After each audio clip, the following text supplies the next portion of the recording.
if I can share this.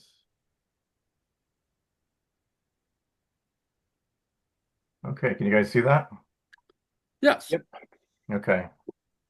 So the paper I'm presenting today, Calendric Investigations of a Complex of Petroglyphs at the Gila River Archaeological Site. It's known as Sears Point. Um, yeah, I thought that was interesting. It's definitely known as Sears Point. It's a BLM. Um, it's a protected BLM, not park, but it's BLM occupied, and then they have signage up, and it is protected.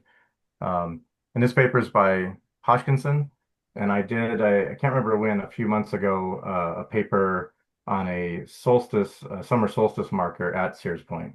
And so this is kind of a follow-up paper from that. Um, so probably reiterating since we were all just talking about it, but Sears Point, it's this prehistoric archaeological site. It's two volcanic mesas on the Gila River. So it's kind of in between Gila Bend and Yuma. And if you can see my cursor, this is what Sears Point, I think is Sears Point proper is. Can you guys see my cursor? No? No. Okay. Well, Oh, Yeah, yeah, it's I very can see it. small. Yes. Yeah. okay. Yeah. So Yeah. this is Sears Point proper. Um, Basically, it's a kind of a basalt lava flow, has the desert patina, desert varnish surface over the top, and it's on top of a bed of I don't know what the proper term is. It's kind of like an old riverbed kind of sea, so it's composite sands and silts.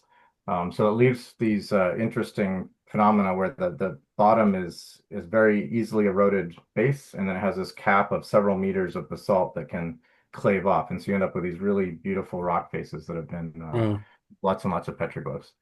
Um, so Evelyn can speak to this, but there's over 2,000. That's of the writing of the paper. I think you guys have documented more. There's thousands of petroglyphs and perhaps 50 ground figures. There's quite a few geoglyphs in the area as well.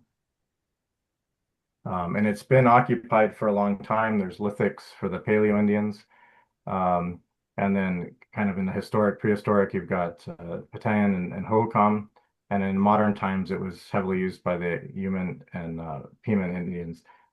So it's been pretty much occupied continuously, I would say. And in the petroglyph record, you kind of see archaic all the way to more modern petroglyphs. And this is kind of a blow up of what Sears Point is. And I'll ask Evelyn while I have this slide up. In a lot of the papers, they reference Sears Point, and I'm not sure canonically what they're talking about. Are they talking about the southern eastern bit here where the main panels are? If you can see my cursor, or are yes. they talking about the northernmost edge? So if anybody knows,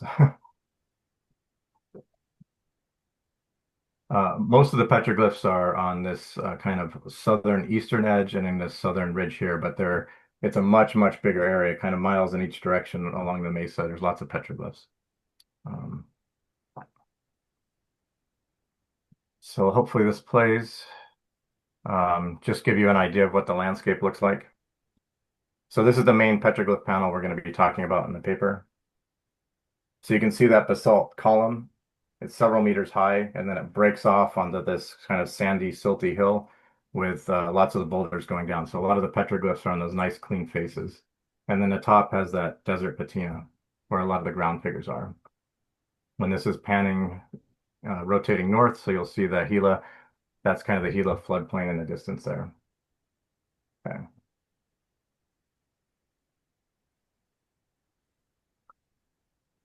So here's standing in the Gila floodplain looking east, and this is again the kind of main petroglyph panel we're going to be talking about.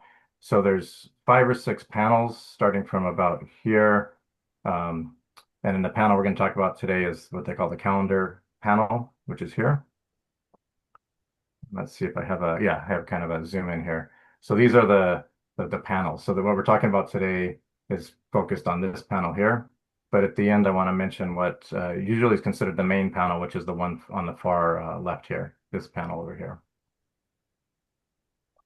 Okay. So in the paper, these are the claims that we're going to try to explore. He proposes that that main panel, represents a lunar calendar that counts groups of 20, 100, and 300 lunar months. And he's defining a lunar month as 29 days here. And then 20 lunar months is 580 days, which is related to the Venus Sidonic cycle. So Sidonic, I never say that correctly.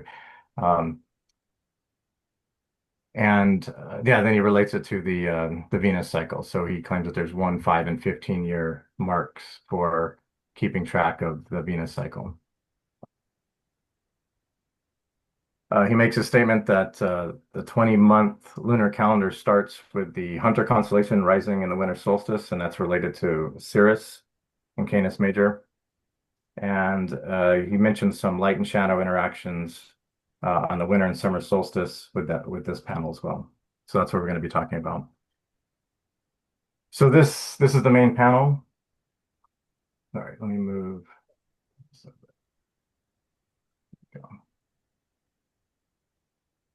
So one of the glyphs we're going to be talking about is, he calls it the snake. It's in the bottom center. It's that kind of has a head and is very sinusoidal kind of pattern going down. This is a snake glyph that he references in the paper. On the far right, we have these circles with the line through, which is interpreted as a single-staffed ladder. The Hunter petroglyph is just to the left and up of that, and that's what's associated with the Sirius star. Kind of in the upper center this is interpreted as the saguaro, which is related to the previous paper that we talked about, which is the Saguaro Wine Festival, which marks the summer solstice. And then the main discussion are on all these tick marks kind of in the center here. Okay, hope everybody can see that well. So that's a picture I've taken compared to the picture in the paper, which I kind of like having both, actually. You can kind of compare and contrast, and you can see more or less in each of the different pictures. Okay. So the first statement is relating the equinoxes panel. So he has these 4 pictures, which I'm taking to be equinox pictures. And this is one of my big questions in the paper, is it's not really clear to me when the images were taken or the date. So he's referencing equinox shadow alignments here. So I'm guessing that's what they are. I'm guessing those are summer, September, March, but there just isn't any mark, so I can't quite tell what they're doing. But he claims there's an interaction with the snake petroglyph, which is at the bottom. You can kind of see, especially in the first panel, the shadow kind of cuts through. And I can't say much other than the shadows just on the petroglyph.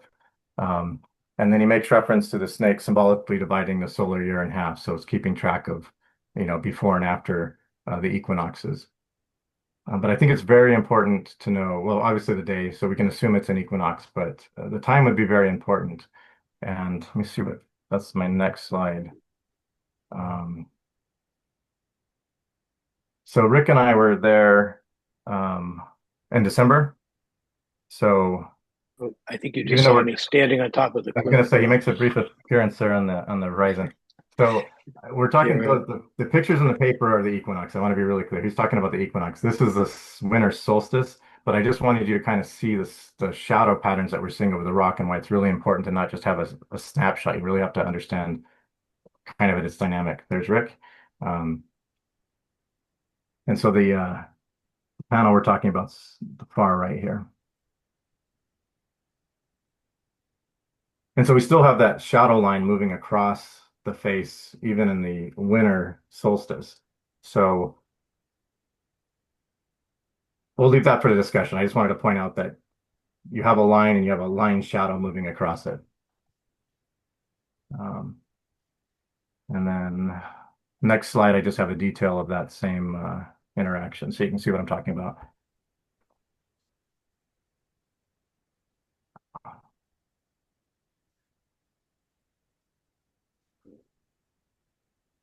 So I believe the ethnography of the snake petroglyph,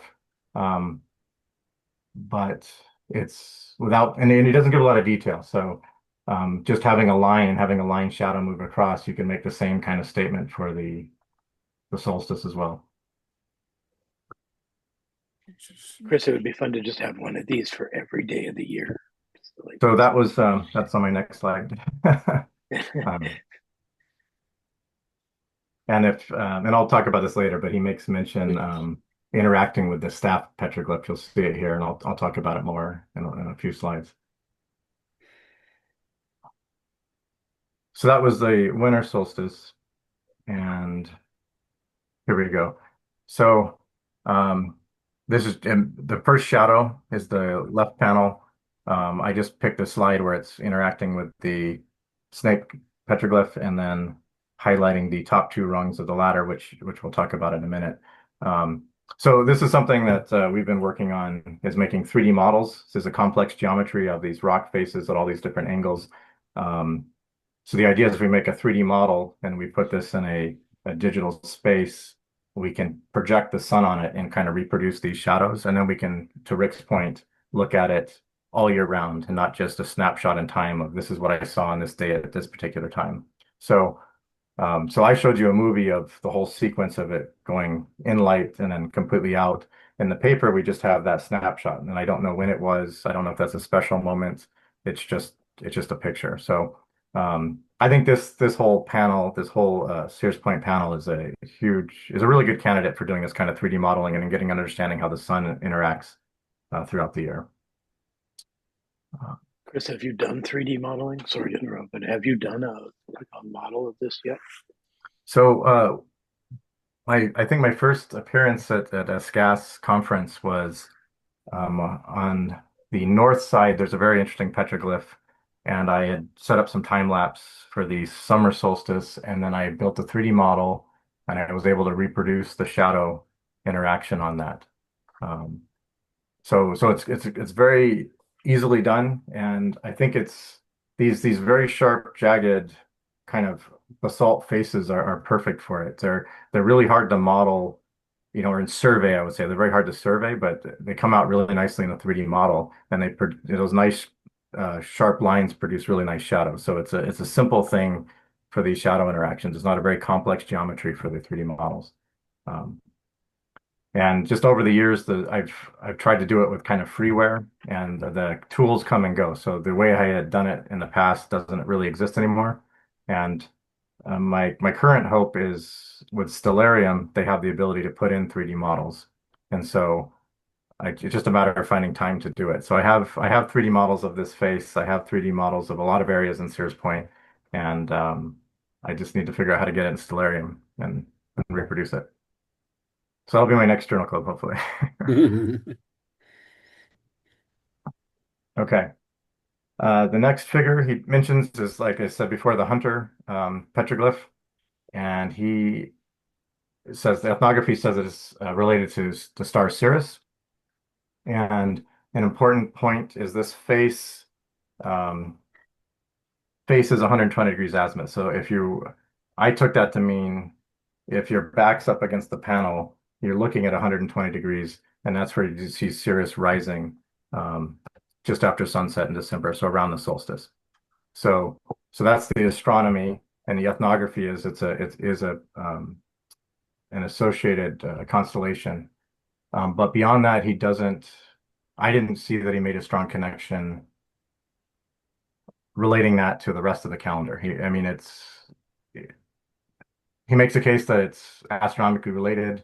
And I think the supporting evidence is the panels kind of facing towards Sirius, but he doesn't connect that to the Venus cycle, which we can talk about in a discussion. He also throws these two figures in without any discussion.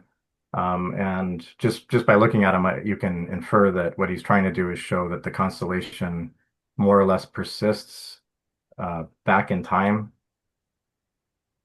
But again, he didn't say anything, so I don't want to say too much about that.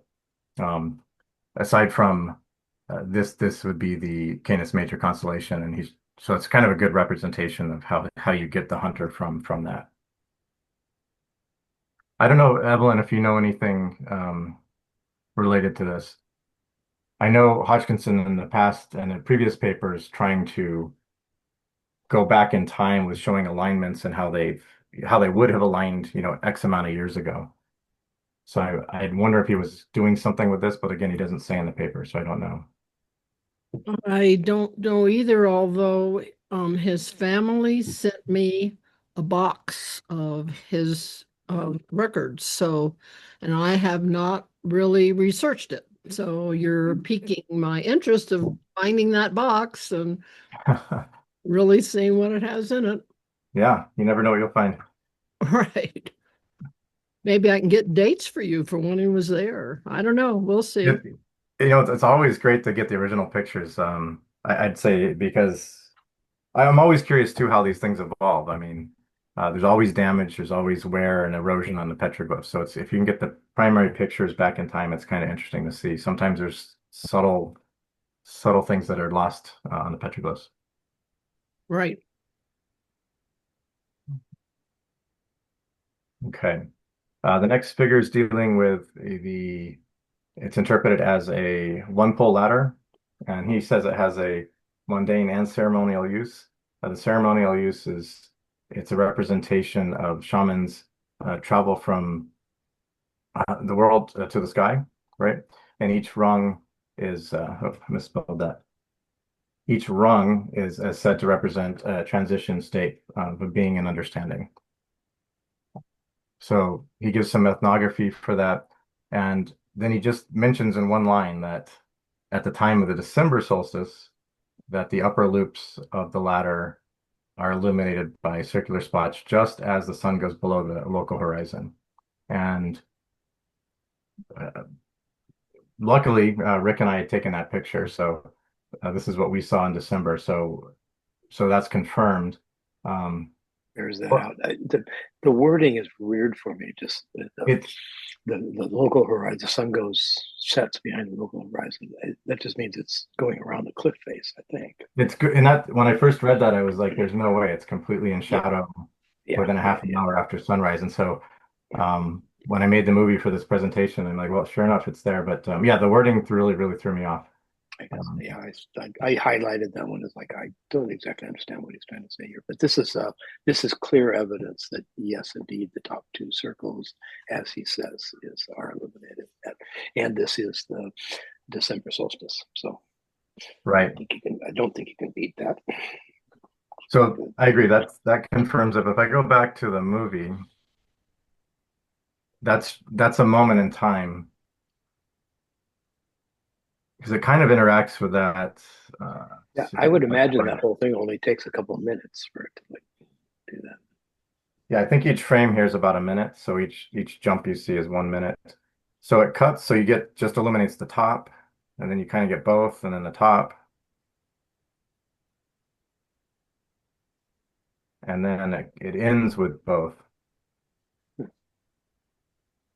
But he also doesn't say, oops.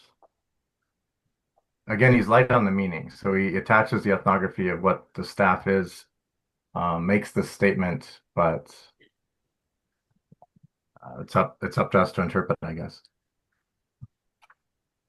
And the lesson to us is to make sure we document date and time. Yes. Which I have the metadata on my camera, but I realized in my notes I was lax also. I just have winter solstice. So it's a good lesson. So in 20 years when somebody's trying to figure out what I was doing. Um, Yeah, why didn't Chris like put the time in here? okay, the See it. next mhm. Sorry, you broke up there. Oh, sorry, I was just making a flippant comment. Oh. Projecting 20 years in advance and looking back at Dombrowski's work.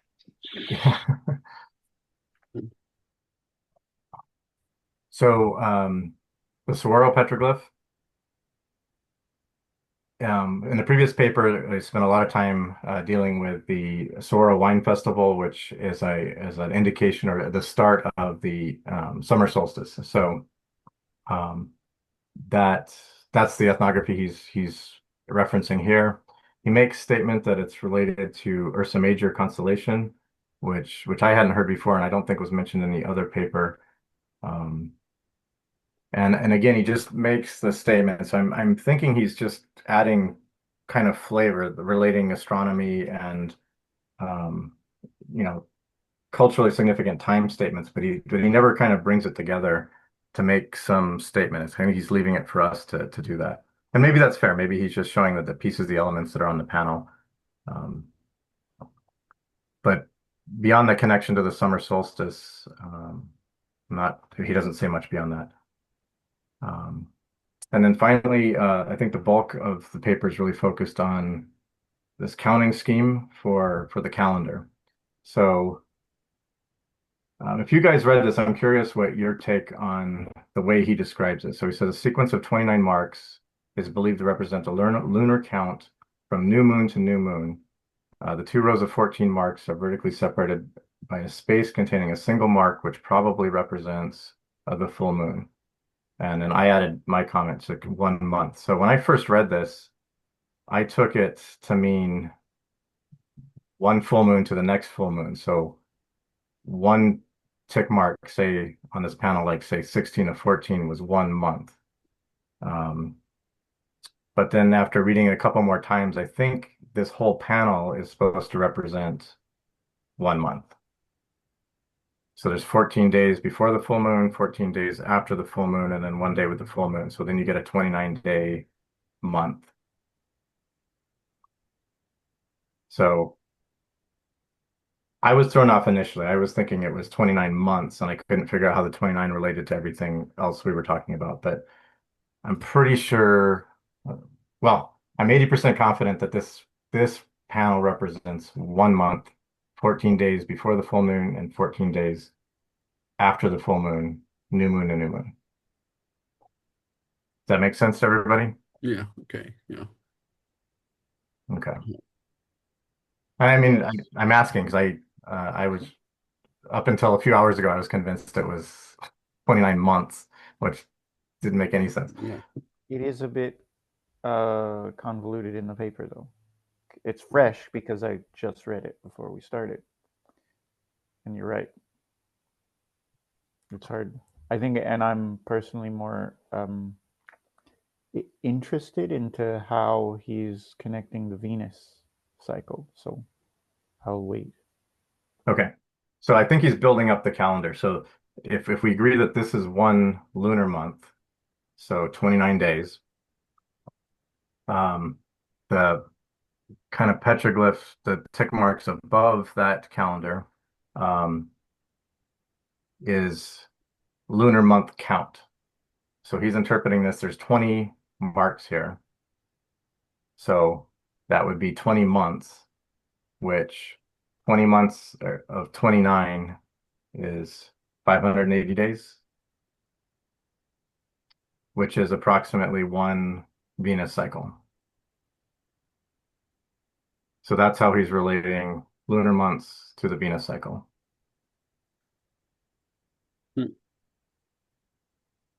just checking my math here really quick. It sort of works. Yeah, 580. I've never heard that connection before. So when I read this, I thought, well, that's very thoughtful. But perhaps there is.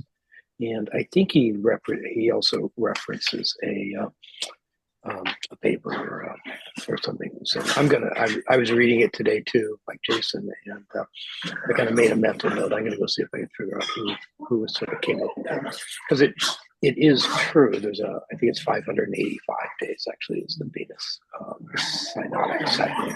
Well, and I was gonna say it's My dog's making 584. So it's not quite. But also, lunar month is not 29 days; it's 29 and a half days. So when I was going to mention that too. So it's right when you're getting this many numbers, you're also sort of like you're kind of losing track of your half days and stuff. Yeah, and I think the references he wrenches are kind of general, broader ethnography that people keeping track of Venus, but I didn't see anything specific to this region. But I could be wrong. So this is how so there's 20 tick marks. He's taking that to mean 20 months, which then you can relate to one Venus cycle. And then he goes on to the lower petroglyphs below the month calendar is, if we start with the circles in a line, he interprets as knots on strings, which is a common counting mechanism. And he proposes, get this right, it's 20 lunar months per bead or per knot. So each of these fives would be, let's see, is that right? 2, 4. Yeah, so it'd be 100 months per line. And then there's 3 lines. So that's where he gets the 300. And then he references that kind of V shape with the dots. He interprets that as a like a necklace with beads, which is another way of counting. And he proposes the same idea that each one of the beads is 20 lunar months. So this is how he gets to 300. So there's 3 lines of 5, and then there's 15 beads on the necklace.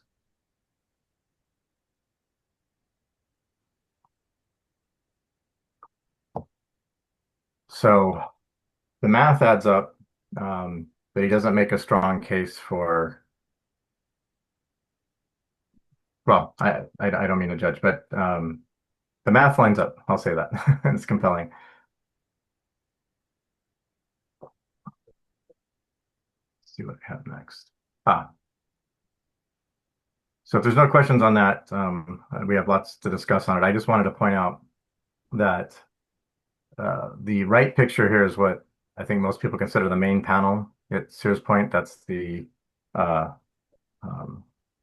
southmost panel, and then the one we're talking about in the paper would be the northmost panel. But you see the same effect. There's this, oh, I miscounted that. No, there's 6 on this one. Okay, 5 and 5. So we have the same pattern, beads in a string. We have the snake.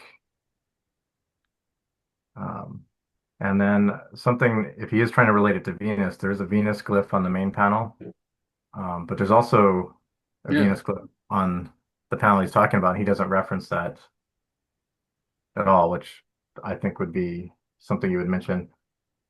And then there's also another bead and string down here. So those are just some things I've noticed. And then knowing a little bit more about Sears Point, you see that same, so I think it strengthens, and I think you're seeing that same pattern in multiple places at Sears Point.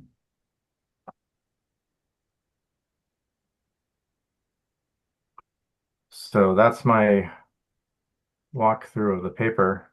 Chris, I think you mentioned, I think, didn't you also, I think we've noted there's also a glyph that is that same one pole ladder thing. So isn't that correct? I think you have some image of that. I don't have any pictures that I can pull up really quick, but it's not the one pole ladder. So the one pole ladder is a single rod with circles basically bisected. The other common glyph you see at Sears Point is a pole with a sinusoidal pattern going up Oh, it, that's right. Okay, I get it. which I don't think is interpreted as a ladder. But I don't quote me on that.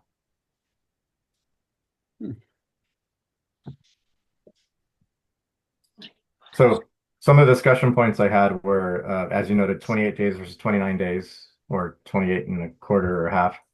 So the math isn't necessarily precise. The Venus cycle's 584, 85 days. So it's a little bit off. And then the one for me is just connecting the hunter. That's one of the statements he makes in the paper, is connecting the hunter to the Venus cycle. So that the glyph is there, the calendar's there, but he doesn't make a strong connection, I think. When I first, I don't know if you can go back to that slide of the hunter and next to Canis, Canis Major. When I looked at that, I was tempted to just reverse it, basically. So in other words, there's this idea that you can look up at a constellation and it would look one way, but if you're imposing the constellation on the Earth, you would take it and move it down to the earth. You know what I mean? So you basically, it would end up reversed. And for, I don't know why, but for me, I sort of like saw that as a reversed kind of, I thought reversed works better, but I don't really know where it came from. But Hoskinson had available to him as sort of background or data. But this particular figure also appears in other places. There's often man-like, in Sears Point, there's man-like figures with the 5 fingers, right? Sort of, that's a key thing. And then, but not always with the bow and arrow, but often with the bow and arrow. So it's like, it's not an uncommon figure to have sort of like on panels around there. I think Evelyn probably knows that. She did the most documentation on this.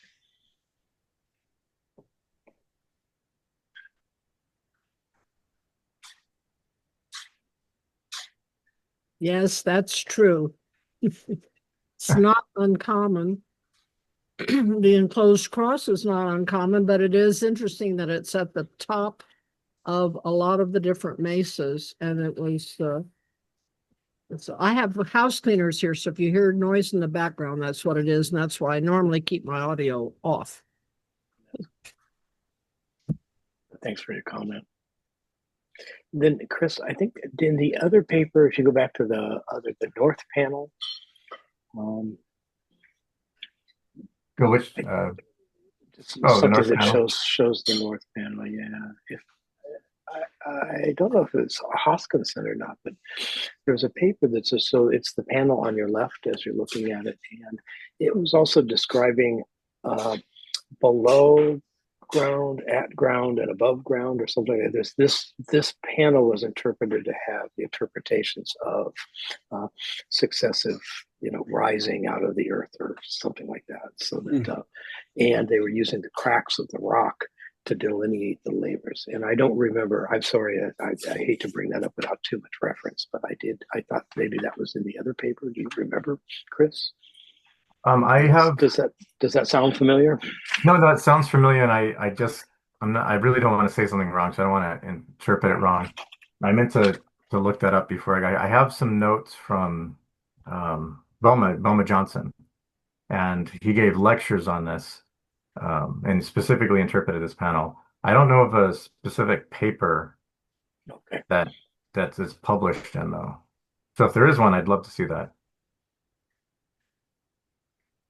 So for everybody's benefit, Chris got me interested in this, and then I started reading papers, and I'm a little bit disoriented or discombobulated about sort of the timing and who's who. But but I do remember seeing something like that. Yes, there's I believe Boma published either in American Indian Rock Art or in the San Diego Rock Art papers, and I have that entire set. And I'll try to after I get unpacked and back settled, get some references out to you guys, because there's actually been even some recent the contact with the ancestors. I mean, the people whose ancestors might have done some of this, and so I'd like to share some of that later. I would really love to see that. I'm slowly building up my library. I need to get better about keeping track of all the references. And for anybody listening, Evelyn gave a really good talk on Sears Point, kind of an update on their survey about a year ago for the, I forget which society. But if you look up Sears Point and Evelyn, there's a really good talk she gave on YouTube. It's a really good overview. Maybe she can send out the link sometime.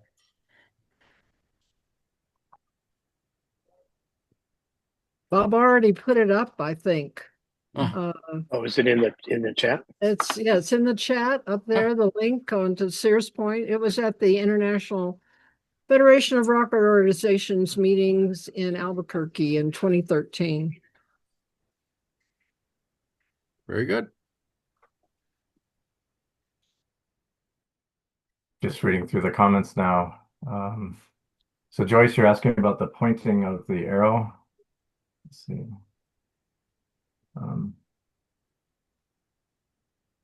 Yeah. Yeah, I wish he had made he mentioned, like he said, and during the winter solstice, that it highlights the top two rungs of the ladder. It'd be nice if he elaborated a little bit on if what that means or if that's important. Um, I'm sorry, I didn't understand all you were saying. What? oh, I just wish in the paper he'd elaborated on what the illumination of the top two rungs meant during the Oh, yeah. Uh-huh. um,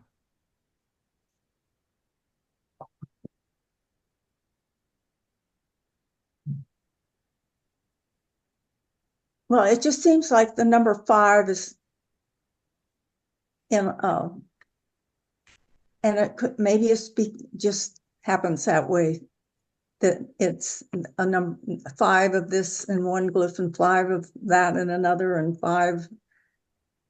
I don't know. It just kind of all of a sudden hit me. yeah, I think and again I'm not an expert on this, but I think 5 is a natural counting. Yeah, Um, it's exactly. And maybe that's the only connection. I don't know. And on this slide, I was gonna, I pointed out that it had the same glyph, but then I didn't catch it until just speaking about it. There's six, six Uh-huh. on one, so that kind of messes our theory up. And yeah, and then 5. So maybe that was a special date.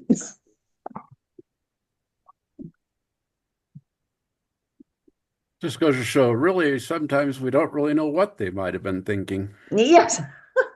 Sometimes we don't know what we're thinking. So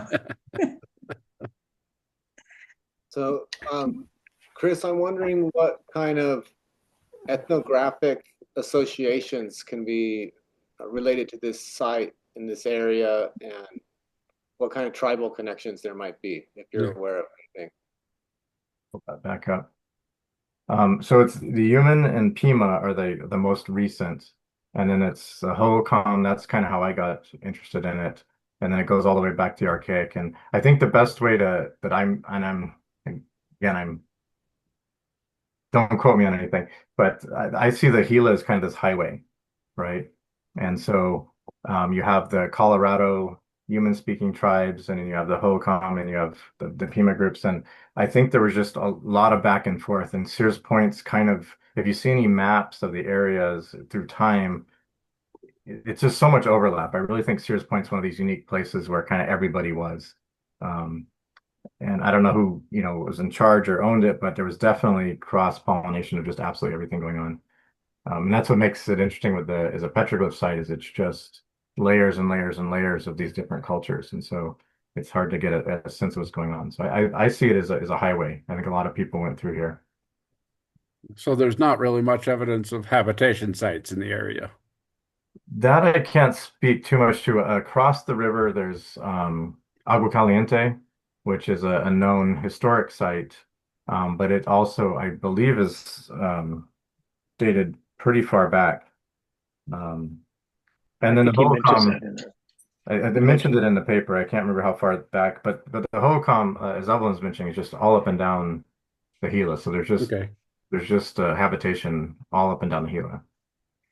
And then reinforcing the idea of the highway, it's also a Butterfield route, right? There's a little actually Butterfield Oh, okay, station. Yeah, so There. when I say highway, I mean you have Dianza went through there. I mean right through Sears Point. The Butterfield station goes through there. It's just, I mean, the best way to think about it, especially from Yuma, is it's harsh desert on either side. So if you need to get across the desert, you're gonna hang out where the water is. You're gonna go Yeah. down the river. Mhm. And there was the 49ers went through there. And we have a lot of historic inscriptions there also. Oh, And I have a whole report we did from all the work that I think the BLM will let me share it with you, but I have to make sure and we can put it up. And there's a whole chapter, a lot of intricate. The history there is very convoluted, and without being able to date specific glyphs or know when they were done, it really increases the difficulty of interpreting who did what, when, and what they knew and why they were doing it. So, Yeah. I'd love to see that. And we mentioned the Great Bend in the Gila as a proposed national monument. Right. It was Southwest Archaeology out of Tucson did a very nice report with Congressman Geraldo was championing this, and that's publicly available. So I highly recommend everybody read that. It is a tour de force of just sort of the area, but it really does focus a lot on Sears Point. The geoglyphs, you said there's geoglyphs in the area? Yes. How close and how easy are they to find? Let me see what I have up here. If I can share my screen. Give me, if you have something up, yeah, there's a very interesting one really close to the panels. That's a stone. And actually that can you share, Evelyn, or I Oh, could, well, and that's a different paper. The paper I'm looking at now is the one that we put the reference in, and it just shows the big sinuous line on top of the mesa, uh, okay. which was definitely interpreted by the Quechan, the annual trek, and the importance of this, and how even the piles of the rocks were important because it was like this was a particular mountain on the horizon, this did this. There is a lot of information by individual groups, but they're not willing to share everything, which is their privilege, of course. And but there is more out there than what Hoskin, and that was a long time ago. My children, who are now in their 50s, we were out there with Tom one winter solstice. I think it was winter.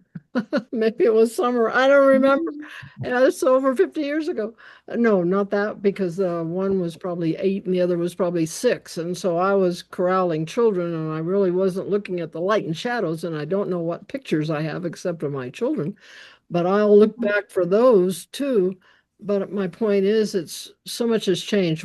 I don't know when he wrote that, or how much he did after we were there, but there's a lot more information now. Yeah. Know each other. If you guys can see my screen, this is one of the geoglyphs up top.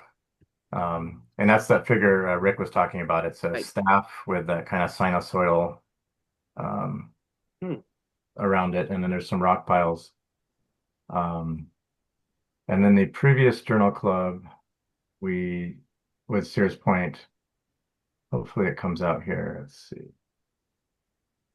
But don't get lost.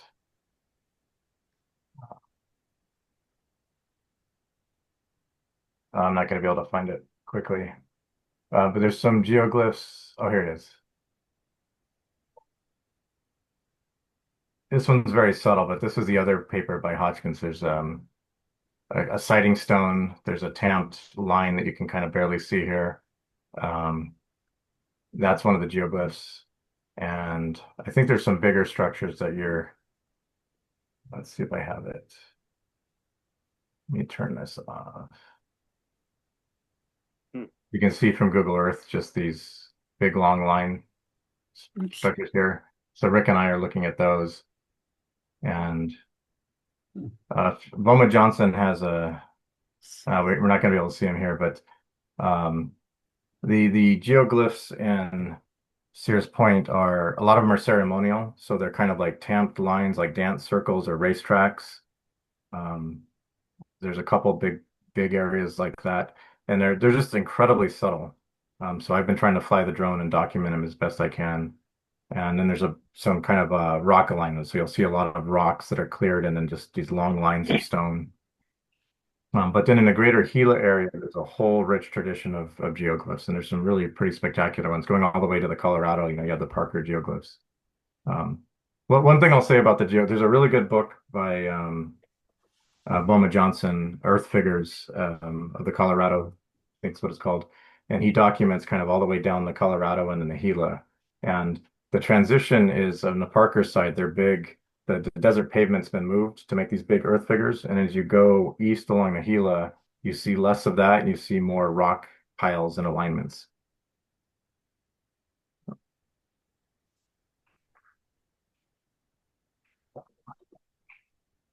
All I know is it sounds like maybe it's time for you and Rick to present at a conference. We're getting there. We're scheming to actually go out there on the summer solstice when it's 110 or whatever. It's gonna be So, hot. God, no, how. so I We're think we're going gonna to go do it out at in the early. sunset, camp, Yeah, and what's your scheme? We get there after the sun goes down and sleep, and then get up Get at out of 4 there in the just morning. before it comes up. get our pictures and get out. Yeah. Yeah, so But uh, again, if it's that hot, were there people really observing it there all the time? People are people. So one thing I'll say about the Gila also is, and this took me a long time. So I grew up in Yuma. Um, Yuma's where the Gila and the Colorado meet. The Colorado's there, the Gila's not so much, right? And when you're hiking these places, you have that sense of what are people doing out here? It's just a desolate, desolate place. But if you read the historic accounts, I mean, the Gila was a big river. And you look at the Google Earth, I mean, that's a big floodplain. So, I mean, there would be cottonwoods, it's a completely different environment. Be a very different environment than we see today, yes. yeah, exactly. It's all dammed. It actually the Gila starts in New Mexico, so it kind of makes its way all the way across the state. And but yeah, it's limited now. It's been dammed. Yeah, trying to make it a wild and scenic river in New Mexico. I don't know the progress of that, but yes, it's very important. And a lot of people all along the way. And they recently, I believe, discovered, they think there was a bigger settlement right at the base of the cliffs at Sears Point Really? than previously known. So that would indicate that, yes, there were people Okay. there observing a lot of time. Right. And it was really important for resources too. The mesquite trees and mesquite pods. And so there were gathering importances there. And the trails up on top, we were told once there was some ethnography, and I can't now quote it, but that's where the men went in particular, and they had special reasons for going, and there's a statistical significance in cupules being on top rather than on cliff faces or down below or on boulders. And there's also the women would have been more along the cliff because they were doing the picking from the mesquite and the other berries, the other plants that were there for utilization. But that doesn't necessarily mean that there wasn't multiple uses of it. We really don't know. I'm speaking way off the top of my head, and I need to go back and read my own reports. That was a long time ago, you guys. Anyway. And was this the place where you were sort of working with the gigapan technology, right? Oh, Is this the first place you guys did that? Or explain what the gigapan is, just in case people don't know. Where's Bob? Are you downtown? He hasn't logged on downstairs. Well, we literally got back. We were up at 5 a.m. in Visalia, California. I don't remember where the first was, but yes, we did Gigapan there.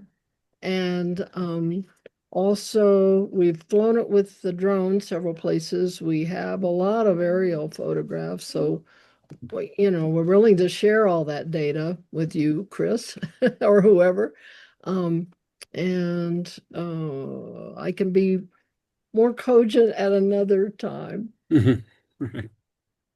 It actually does. Maybe there's an update paper in here someplace. I don't know.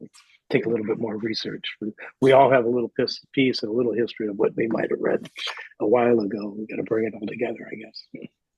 Yeah.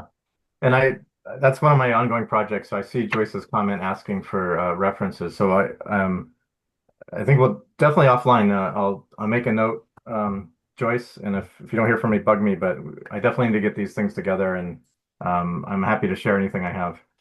Thank you. That's really kind. I appreciate it.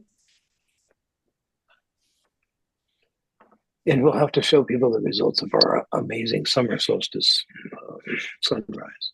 Yeah. You know. So what? Well, one of the things we've done is Chris has pointed out those sort of rock alignments, and we're trying to use existing technology like through Google Earth or whatever to sort of recreate what would it look like from below, what did those lines point to, and all that kind of stuff.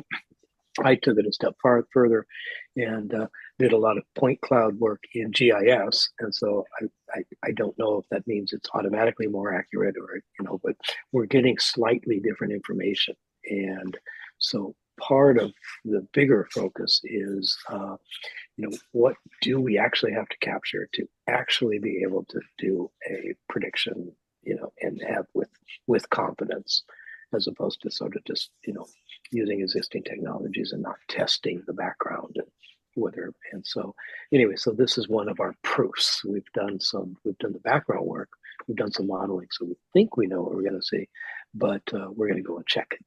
And did I say that right, Chris? Is that about what our goal is?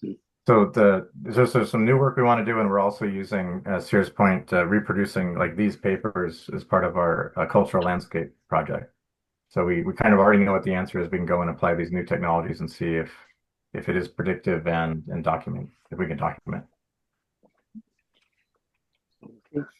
Chris, I have a question. I forgot to ask it earlier, but I just remembered the 300 months. Yes. Count. What's up with 300? What's that about? So that's the other thing is so we have the one knot is 20 months. So 5 is 100. So he's just noting that you could get up to 300, which I think is 24 years. Okay. But again, he doesn't say if is 24 years important. Yeah. For some reason.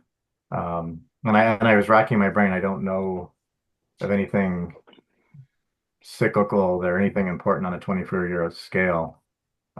So the Venus does a cycle. It does 5 iterations over 8 years, and so every 8 years it repeats and does the same thing. So if you observe Venus in the western horizon, for example, and just sort of like see its characteristics, where it rises, how it moves, and all that stuff. After 5 iterations of that, it will repeat the one it did 8 years ago. And so that becomes important. And so then 8 is divisible, 24 is divisible by 8. So perhaps it's just 3 of those 8-year cycles of Venus movement. So that might make sense because in the paper he does reference, he specifically says marks a 8 and 24-year cycle. Yeah, he just didn't elaborate on why. So I think he also mentions it's off by about 2.5 days. I mean, it is kind of remarkable. I used to do it in my planetarium. You can actually trace what Venus does. It goes up, it sort of does a whirl around, and then it comes down and sets. But that pattern is different every time it does it, except that it repeats. So after 8 years, it'll just do the same thing it did 8 years ago. And that would be because of this. Also goes back, we haven't mentioned it yet, but there is likely, or I guess there's known or likely that there's some Maya influence up here. So those counts, number 5, for example, is a basis for the Maya counting system. And Venus was reputedly a very, very important object for the Mayans, and they maybe all that relates. Some blows too. Okay.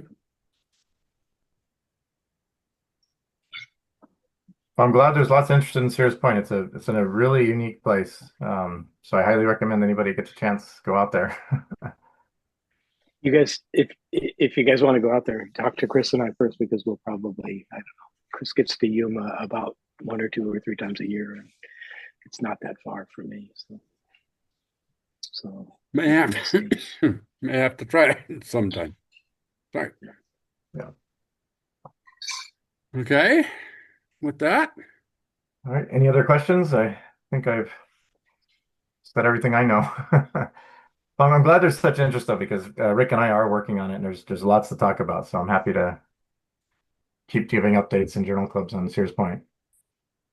I was curious in the paper, again, he's talking back to the Venus cycles. He was talking about some ethnography of, what was it? One of the local tribes, I think, doing something with bundling sticks and a very like complex, kind of confusing. I think it's just more. I mean, it's a complicated system, but it's also a little difficult to read through the explanation. But like Oh, You're right. referring to, I have a memory of that. there's he's talking about. He was talking about tick marks on sticks, yeah, and then there was bundling. But you're right that the numbers didn't make sense with the number of Right. sticks, right? There was something about 13 for bundles of, or like, yeah, yes.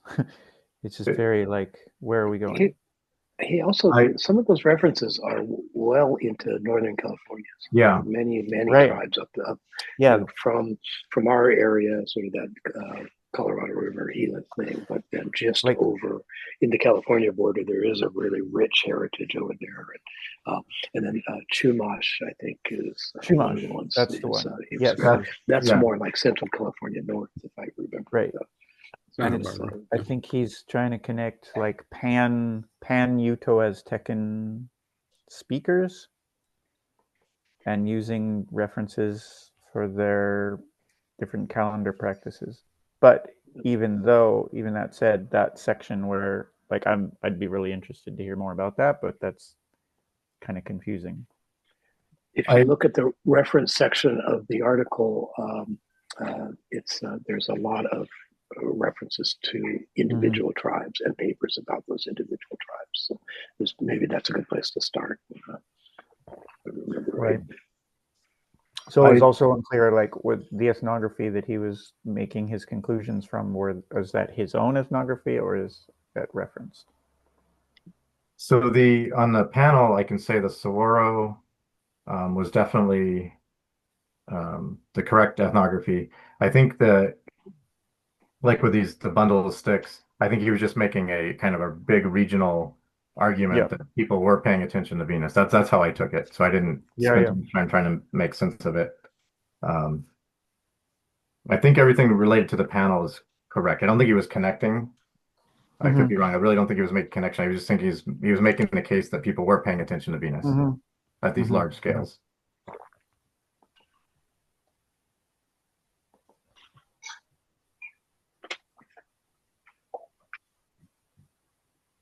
Okey-doke.